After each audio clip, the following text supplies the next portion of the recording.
Hello বন্ধুরা, সবাই ready তো? আবারও নিয়ে আসলাম একটি ফাটাফাটি হাসির গল্প।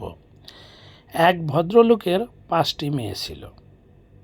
বড় মেয়ের নাম ভাঙ্গা, মেজো মেয়ের নাম বাসি, সেজো মেয়ের নাম পচা, তারপরেরটার নাম ছিল মুদ এবং সবশেষ ছোটটার নাম ছিল পাংচার।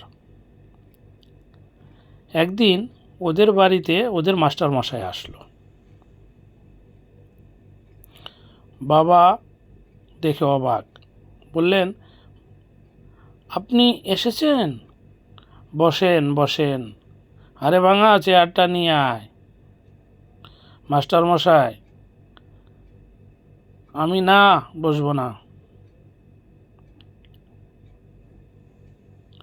বাবা, আরে না, বসুন, কয়টা ভাত তো খেয়ে যাবেন। বাসি ভাত নিয়ে আয়।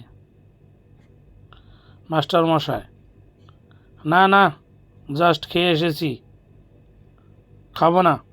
বাবা, কিছুই খাবেন না? তা হয় না, পচা দই নিয়ে আয়। মাস্টার মশাই, না না না, দই খেলে আমার ঠান্ডা লেগে যায়, প্লিজ আমি খাবো না। বাবা, তা কি করে হয়? কিছু না হোক, অন্তত এক গ্লাস জল তো খেয়ে যাবেন। ওরে মুতে জল দে তো। রেগে গিয়ে মাস্টার মশাই আগুন। মাস্টার মশাই, আপনি থামুন মশাই।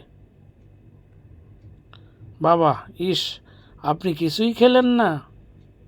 ভালো লাগছে না আমার। মাস্টার মশাই, আমি চললাম, পরে আসব। বাবা, আপনি হেঁটে এসেছেন? আপনাকে কিন্তু আমি হেঁটে যেতে দিব না। ওই, তোরা সব কই গেলি? পাংচার সাইকেলটা নিয়ে আয়। এই কথা শোনার পরেই মাস্টার সাহেব বেহুশ।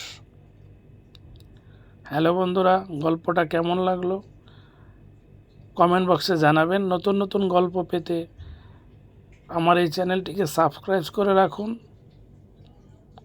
পাশে থাকা বেল বাটনটি চেপে দিন, যাতে সবার আগে